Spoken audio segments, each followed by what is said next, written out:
Alors, parle-moi de la Suisse et du côté belligérant de la France par rapport à la Savoie. Puisque elle était belligérante dans le sens où on se retrouvait, avec la Savoie qui avait donc cette neutralité helvétique et qui avait ces histoires de zone franche.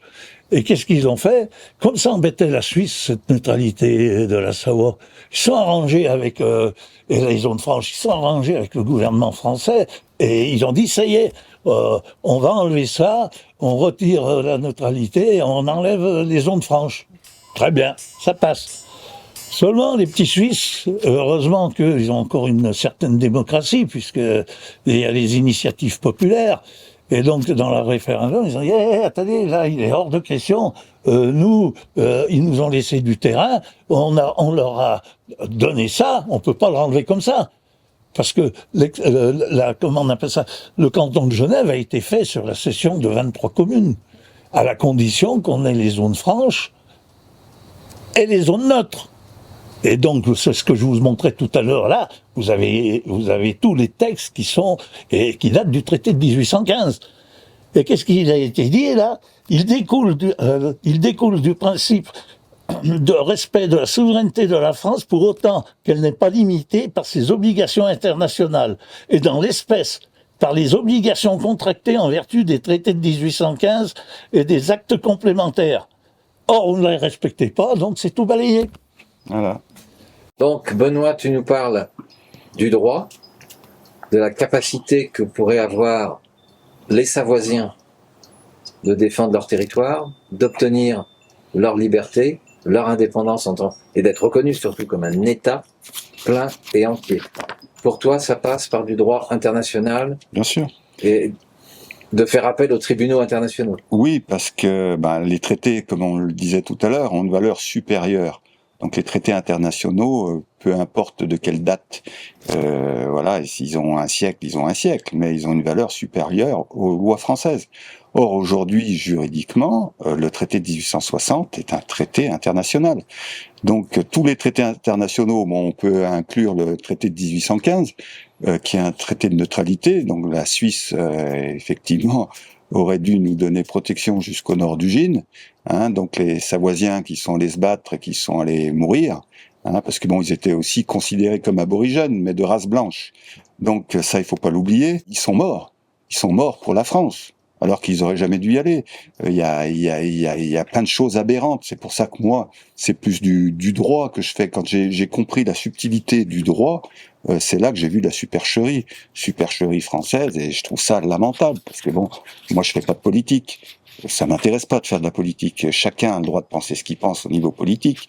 Moi, je veux simplement aujourd'hui qu'on reconnaisse qu'il y a eu un défaut, et la France, ce serait bien qu'elle le reconnaisse. De toute façon, elle aurait une valeur supérieure à le reconnaître, parce que aujourd'hui, on peut pas faire sans la France. Mais si demain, justement, elle reconnaissait son erreur, on pourrait bâtir quelque chose de bien supérieur à ce qu'elle est aujourd'hui. Parce que la Savoie, elle pourrait renaître bien plus facilement. Et elle serait reconnue. De toute façon, ça passe par une reconnaissance aussi des pays internationaux. On a contacté plusieurs pays membres de l'ONU, et aujourd'hui, on attend des réponses. Il faut pas oublier que aujourd'hui la France, elle peut subir des condamnations. Jeff le rappelait tout à l'heure, le 7 juin 1932, l'affaire des zones franches, c'est un arrêt de règlement. C'est considérable. Et la France ne peut pas aujourd'hui échapper au droit international. C'est surtout qu'elle réclame des autres pays de le suivre. Et des fois, elle me fait penser comme certains prêtres qui disent faites ce que je vous dis, mais surtout faites pas comme moi. C'est quand même grave. Et donc, aussi, ce qui est un point important, il me semble, c'est que il serait nécessaire qu'un maximum de Savoisiennes et de Savoisiens soutiennent le mouvement. On leur demande pas de défiler dans la rue, on leur demande pas de faire des pétitions ou des manifestations importantes, on leur demande juste de venir soutenir, d'adhérer en fait au mouvement, parce qu'il est clair que la plupart des pays qui se décolonisent, lorsque une grosse part de la population soutient le gouvernement qui provoque la décolonisation, les pays étrangers, les autres, regardent à deux fois, réfléchissent pour pouvoir rentrer en négociation de façon peut-être plus pacifique. Oui, mais après, ce qu'il faut savoir, c'est les gens ont peur. Les gens aujourd'hui ont peur parce qu'ils ont peur pour leur retraite, ils ont peur pour leur bien-être, ils ont peur. Mais aujourd'hui, il faut regarder, tout va mal. La retraite demain, tout risque de tomber. On est à l'aube d'une guerre, certainement d'une guerre mondiale, parce que de toute façon, il faut refondre l'ONU, il faut refondre les lois internationales. Qui va être l'arbitre de tout ça? Aujourd'hui, on le voit bien. Donc, on a une chance on a la chance aujourd'hui de pouvoir changer les choses ici en Savoie et de devenir un exemple. Donc aujourd'hui, il faut que les gens déjà comprennent d'où ils viennent, quelle chance ils ont d'être en Savoie, et on n'est pas obligé d'être en Savoie pour défendre la cause savoisienne. Il faut assimiler tout ça. Aujourd'hui, on dépend d'une colonisation et on aurait dû être décolonisé. Donc, sans compter ce qu'on pourrait aussi construire pour le laisser à nos enfants, à nos petits-enfants. Ben oui. C'est bien évident. Et où est cette dimension-là chez les Savoisiens? On a l'impression que tout le monde est endormi. Je ne parle pas que de la Savoie d'ailleurs. Mais les gens sont devenus individualistes. Les gens ont été formatés. Bon, déjà en Savoie, les livres ont été brûlés, les véritables. Parce que bon, l'éducation nationale, il est pour quelque chose. Et aujourd'hui, est-ce qu'on a un vrai mode éducatif? Aujourd'hui, parler de la Savoie à l'école, ce serait la première des choses, savoir d'où on vient. Or, vous avez des indications françaises, et le jeune à l'école ne sait pas du tout, ne connaît rien de la Savoie. Et aujourd'hui, il n'a pas de racines. On perd nos racines. Il n'y a plus que les vieux cons comme nous là, qui avons vécu avec certaines personnes qui... Mais ce qu'il faudrait qu'ils comprennent, c'est que justement, on peut recréer des valeurs, et des valeurs essentielles à la vie. Aujourd'hui, c'est quoi? C'est se lever le matin, c'est regarder le paysage, respirer, sentir qu'on est là, et quand on regarde la nature, on s'émerveille de tout. Or, aujourd'hui, les gens s'émerveillent plus de rien. Donc déjà, il faudrait qu'ils réapprennent à aimer les gens, à s'aimer, et puis faire un modèle de paix. Moi, j'ai jamais aimé la guerre. Qui aime la guerre? Même en canon. On s'aperçoit que les politiques. Finalement, beaucoup de gens... C'est toujours des gens qui cassent la tête ensemble et qui font la guerre, mais c'est jamais eux. Ils ont des intérêts à la faire. Mais le peuple n'a aucun intérêt à faire la guerre. Donc c'est pour ça que déjà, je dis et je souhaite que si les Savoisiens, les têtes de liste savoisiennes ou les têtes de mouvement, déjà, je souhaite qu'ils essayent de se rassembler, de discuter et puis d'avancer ensemble. Mais à arrêter les guerres de clochers, de se critiquer dès que quelqu'un fait quelque chose. Et bon, ça commence par ça. On remarque que quels que soient les mouvements, il n'y en a pas un qui a dépassé 1000 ou 2000 ou 3000 personnes. Enfin, si. La Ligue savoisienne, on est monté à plus de 6000. 6008, je crois. 6 000, oui, mais on a passé 6 000. Et c'est là où ils ont fait intervenir des trucs pour se démolir. Ouais, c'était à Belle. Et il faut savoir une chose, c'est parti de la Tarentaise. Oui. Et il faut savoir une chose, la Tarentaise, c'est la dernière province qui se soit retrouvée annexée à la France, parce que Chambéry, le restant du territoire, c'est 1792. Et il a fallu qu'il nous envoie le général Dumas, le père d'Alexandre Dumas, avec 24 000 hommes, pour qu'il puisse récupérer la Tarentaise. Donc ce sont ceux qui ont peut-être la mémoire la plus fraîche. Quand on voit que les politiques français voulaient mettre une plaque commémorative et qu'ils se permettaient de dire oui, mais il nous a libéré des troupes piémontaises, on nous a libéré de notre armée, c'est quand même fort. Ah oui. Vous savez, on vient de loin. Et vous savez, moi je vais vous dire, il y a une chose qu'il faudrait quand même que les gens commencent à comprendre. On est dans une civilisation où on veut avoir le bonheur à l'autre bout du monde. Et on n'est pas capable de voir le bonheur qu'on a au bout de son nez. Exact. Et ça, c'est important. Parce que tout ce qui se fait, tout ce qu'on voit à la télévision, c'est pour avoir des choses qu'on ne peut pas avoir. Ou que certains peuvent avoir, tant mieux pour eux. Mais le bonheur, c'est de vivre avec ce qu'on a. pas vouloir vivre dans un palace. On peut être très bien heureux sous une toile de tente du moment qu'on est en appréciant les choses. On pourrait considérer la Savoie comme un palace. Ben oui, mais là, on est dans un palace. C'en est un. Regardez, vous êtes en montagne, vous êtes dans un truc où il n'y a pas d'électricité, il n'y a rien. Mais quel bonheur! Et quel bonheur! Ouais. Et Alors, puis, la Savoie a toujours été un peuple de modestes, des gens modestes, pas des envieux. Le problème aujourd'hui, c'est toute cette envie qu'ont les gens de vouloir être ce qu'ils ne pourraient pas être. C'est ça qui est terrible. donc le message, c'est un peu de dire aux Savoisiens, aux Savoisiennes, rassemblez-vous, laissez tomber vos égos. Eh oui. Et battez-vous Mais, au niveau bon, moi, international. maintenant, j'ai fini. Moi, je pense ça que- fait 5 ans ou 6 ans que j'ai arrêté. Je vous explique ça comme ça. Et, enfin, ce qui fait mal, c'est de passer autant d'années pour essayer de faire quelque chose et puis qu'à chaque fois, c'est détruit par des gens qui ont pas envie que ça se passe. Oui, moi je pense que c'est surtout, vu que c'est juridique, Ça les embête. les députés, et bon, heureusement, Monsieur Yves Nicolin a posé la question par 3 fois, mais que font les autres?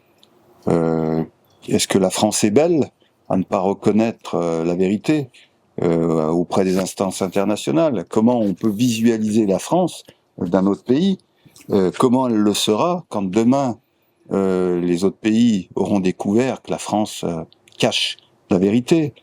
C'est là qu'il y a un malaise, il y a quelque chose, il y a un manque de compréhension, et je comprends pas qu'aujourd'hui nos élus locaux, parce que nos élus locaux ils connaissent quand même l'histoire, mais bon, ils sont tellement contents et corrompus Corrompu. qu'aujourd'hui voilà, donc il faut pas demander leur aide. Donc leur aide, Pourtant, On n'a qu'à voir les alliances les alliances les alliances qui sont en train de se faire en ce moment. Hein. avec les... C'est Mais on pourrait non, mais imaginer c'est qu'un incroyable. un élu local qui aurait une vocation humaniste, hein, on peut rêver, hein, bon, et qui se disent, bon, bah, j'ai fait ma carrière, j'ai 60 ans, 65 ans, je vais maintenant travailler à libérer la Savoie parce que je vais laisser quelque chose, je vais laisser un héritage humaniste dans ma vie.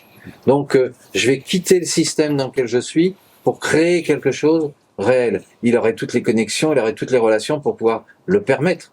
oui, c'est ce qui manque aujourd'hui, c'est ce qui manque à la Savoie. Ah. Il manque quoi à la Savoie aujourd'hui? Il manque un leader. Il manque quelqu'un qui a des convictions, qui ne fasse pas de politique, qui veulent le bien de la Savoie et qui réunisse tout le monde. Ce leader, apparemment, il n'est pas né. Il n'est pas encore là. Et c'est vrai qu'on attend depuis longtemps, justement, ce leader, cette personne qui naît de nulle part et qui vient dire la vérité, qui sorte la Savoie du giron français, et puis que la Savoie redevienne libre et redevienne un beau pays, mais ce qu'on appelle un beau pays. Alors, Jeff, Oui. un message pour les Savoies. Bah moi, le message il est très simple. C'est que je m'aperçois, c'est que tout ça, tout ce que l'on peut dire, c'est que une période où tout était bien parti, et ça fait 3 fois qu'à chaque fois on fait tomber la chose. C'est bien qu'aujourd'hui, je comprends les jeunes qui disent oui, mais regarde, il y a combien d'années que vous dites ça et ça se fait plus. Et les gens ne croient plus en l'avenir. Les 3/4 disent, de toute façon, moi, si ça continue, je vais aller en Espagne, ou je vais aller aux États-Unis, ou je vais aller... Ils veulent quitter le pays. C'est quand même un monde. Quand vous voyez qu'aujourd'hui, avec ce qui arrive, on dit, mais de toute façon, on sait très bien que dans 10 ans, on sera plus chez nous. On est obligé de partir. Qu'est-ce qui se passe dans les 3/4 quand on voit Saint-Denis, le pays des rois? Aujourd'hui, tous les autochtones sont partis. Vous trouvez ça normal? Il faut arrêter. Et ça, c'est vrai. Et c'est pareil en Savoie. Eh bien, ça va être pareil. Regardez, depuis quelque temps, tout arrive. Il n'y a plus un endroit, et si les Français n'arrivent pas à le comprendre, et encore plus les Savoyards, qu'il n'y a plus un endroit en France où on est en sécurité, il y a quand même un souci. Il y a un souci, c'est tout. Donc, en fait, si je t'entends bien, c'est réveillez-vous ou alors restez couché et attendez de mourir. Moi, de toute façon, c'est ce que... Moi, il ne me reste plus longtemps. Hein, qu'est-ce qu'on fait encore quelques années? Et des fois, je me dis, j'aimerais bien vite partir parce que j'ai pas envie de voir la suite. Donc Bon. il faudrait des jeunes. Ouais. Mais les jeunes, ils s'en vont. Ils vont s'en aller. Moi, je suis sûr. Bien sûr qu'il faudrait des jeunes, Ils mais vont bon, s'en aller. comme je le disais, ce qui manque aujourd'hui, c'est l'élan. Parce que bon, je disais tout à l'heure que la vérité est éternelle. Non, la vérité, elle peut venir dans un siècle, dans 2 siècles. Et aujourd'hui, ce qui manque, c'est l'élan des jeunes, les gens de la population, les gens de l'élan. Parce que bon, on laisse personne à l'écart. Quand on dit la Savoie, ce sont les gens qui y vivent. Il vous faudrait un Martin Luther King, un Nelson Mandela, Nelson non. Mandela, ce serait bien, oui. Ouais, qui passe bien. Merci pour Ouais. cet échange. Eh ben, on va dire. Merci à vous. Et puis on va espérer qu'il y ait des gens qui soient motivés et émotionnellement touchés par votre discours. Alors, je vous écoute avec... J'ai appris énormément de choses sur l'histoire, sur le passé de la Savoie.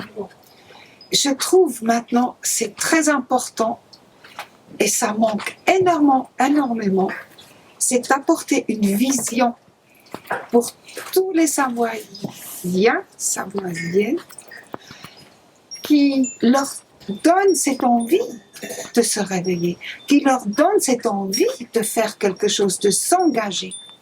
Une vision. Ah oui, c'est ça. Martin Luther King l'a fait. Nelson Mandela l'a fait. Elle est où cette personne qui peut vraiment déclencher une vision qui fait que les gens ont envie de se réveiller et de vous suivre et de s'engager. Je laisse répondre. Malheureusement, cette personne, on l'attend tous. On l'attend tous. Je pense que même les mouvements savoisiens, quels qu'ils soient, l'attendent. Parce qu'aujourd'hui, ce que l'on aimerait, c'est qu'il y ait un miracle, que les gens prennent conscience qu'ils peuvent vivre une belle vie. La génération à venir, qu'elle soit savoisienne ou savoyarde, comme on le veut, devienne un exemple, et que l'exemple bouscule d'autres exemples qui ne sont pas forcément moins bons, mais donc voilà, il y a une alternative, il y a un élan, et puis que ça bouscule d'autres à le faire, à devenir quelque chose de beau. Voilà, je sais pas. Moi, ce que j'aimerais dire. Tout le monde a de belles idées. Jeff a de très très bonnes idées. Non, mais... C'est quelqu'un qui a le cœur qui est énorme. C'est battu. D'ailleurs, bon, des fois, ce que je lui dis, il faudrait qu'il se recule un petit peu par rapport à la caméra parce qu'il prend toute la place. Son cœur est énorme. Mais voilà, c'est des gens comme Jeff. Ouais. C'est des gens qui parlent avec leur cœur. C'est des gens comme ça qu'il faut. Si les gens veulent continuer à faire du vélo, à respirer l'air pur, à se promener, à vivre, à se connaître, à communiquer, à faire de belles choses, ne pas être pouvoir. En fait, moi, ce que je veux dire, moi, je suis d'une génération où on a eu de la liberté, et je me suis aperçu que depuis les années 68, quand on voit tous ces politicards, 68ards, qui étaient dans la rue, qui ont interdit d'interdire, et qui, quand ils sont arrivés au gouvernement, ils interdisent plus rien, mais ils réglementent tout. Exact. Déjà, toutes ces réglementations nous cassent les pieds. Il y a tellement de réglementations qu'on peut rien faire. Vous passez devant un tribunal, vous faites quelque chose, vous dites, mais il n'y a rien qui m'interdit. Oui, mais il n'y a rien qui vous dit que vous pouvez le faire. Voilà où on en est. On n'a plus aucune liberté. Vivre, c'est pouvoir s'exprimer, s'envoyer, faire vivre sa vie, sans être obligé de dire qu'est-ce que je peux faire ci, qu'est-ce que j'ai le droit de faire, et là, vous n'avez pas le droit de faire ci, et là, et alors vous voulez me mettre il faut vous faire mettre un vaccin, il faut ci, il faut là, mais mince, on a le droit d'avoir notre corps qu'on veut. Si on a envie de se flinguer, on se flingue. Chacun est libre de sa personne et de son corps. Et puis, on n'arrête pas d'embêter le monde en disant que il faut la liberté pour la sexuelle et tout, mais on n'a pas la liberté de son propre corps. C'est quand même un monde. C'est tout. Et puis, aujourd'hui, il n'y a plus de principes, il n'y a plus de choses. plus c'est à l'envers de la normalité, plus ça va. Et puis il y en a marre que les minorités ont toujours raison. Je pense que c'est ça qui ne va plus. Moi, c'est tout. Alors, on va peut-être dire que je suis un extrémiste de droite. Non, moi, j'ai envie de prendre la vie et de vivre ma vie comme je l'entends. C'est tout. De la vie. C'est tout. Et le respect des autres. La liberté commence là où ça arrête, où ça commence à embêter d'autres. C'est tout. Et c'est pas le cas qu'on vit en ce moment. Benoît, tu voulais ajouter quelque chose? Non, je voulais simplement dire, bon, ce qui est essentiel, c'est de se lever le matin, boire l'eau que la nature nous donne, respirer l'air qu'on nous donne sans qu'elle soit forcément payante. C'est des choses essentielles à la vie. Et ben la Savoie, c'est un petit peu ça. Aujourd'hui, on peut même tout plus se aller paye. en montagne. Et les choses essentielles, finalement, ne doivent pas être payantes. Aujourd'hui, on a un beau pays. On a un beau cadre de vie et il faut le respecter. Et il faut que les gens soient respectueux de ce cadre, qu'ils s'unissent et puis qu'ils libèrent la Savoie, qu'ils le protègent, qu'ils deviennent un exemple. En fait, si je fais la synthèse de tout ce dont nous avons parlé, la Savoie, c'est le pays idéal pour tous les jeunes qui ont envie de vivre dans la paix, dans le respect, dans une certaine forme de partage. Puis garder nos coutumes. Et de nos us et conserver les coutumes, Ah ben oui, de réhabiliter l'histoire, la vraie. ben, bien sûr. Je pense qu'il y a beaucoup de jeunes qui souhaitent ça. Bien Donc à ce moment-là, il faut les inviter. Si les Savoisiens ne veulent pas se réveiller, il faut inviter tous les jeunes qui ont envie de vivre ça à s'installer en Savoie pour le réaliser. Pour que les Savoisiens puissent savoir d'où ils sont, il faudrait qu'ils commencent à apprendre leur histoire et puis qu'on en arrive à leur apprendre. Ça a été interdit. Alors, Ce qui se Ben passe, oui. ce qu'il faut dire aux jeunes, parce qu'ils n'ont pas le même comparatif. Ils n'ont pas le comparatif parce qu'aujourd'hui, ils vivent dans leur comparatif. Donc, ils naissent aujourd'hui en Savoie. Ils ne savent pas comment la Savoie est née, qui elle était. Donc, c'était effectivement un État. Et aujourd'hui, Un pays. le gros problème, c'est qu'il faut rééduquer les jeunes en leur disant qu'effectivement, ils les peuvent réenseigner, on va dire. les renseigner, mais je dirais éduquer dans le sens où voilà, aujourd'hui, ils ont des outils qui sont pas les mêmes que nous on avait, et ils vivent pas trop de par la nature. Ils vivent pas, et il faut leur réapprendre à vivre, leur dire que la liberté, c'est essentiel. Aujourd'hui, ce qui est essentiel, c'est la liberté. Et il y a tellement d'informations qui sont véhiculées par Internet, par les industries, les publicités. que celui qui n'a pas l'esprit critique, il s'en sort plus. Donc quelques-uns ont l'esprit critique pour savoir réellement comparer les choses. Qu'est-ce qui leur permettrait de vivre mieux, qu'est-ce qui leur permettrait, mais aujourd'hui, voilà, c'est uniquement certains individus, parce que c'est vrai que tout le monde n'a pas la chance de vivre dans la nature, dans un beau pays comme la Savoie. Aujourd'hui, je dis simplement aux gens qui habitent la Savoie, vous avez un cadre de vie qui est exceptionnel. Vous avez envie de vous enfuir de la ville à une demi-heure, vous êtes en montagne. Vous avez les vaches, les animaux, vous pouvez faire du sport, vous avez les lacs de montagne, vous avez le ski, vous avez tout ça, ce sont des choses qui existent, mais bon, il faut pas les maltraiter parce que demain elles n'existeront plus. Alors, encore merci. Je vais répéter, bienvenue aux jeunes qui veulent vivre libres et créer un pays libre. Merci Jeff. Merci. Merci Benoît.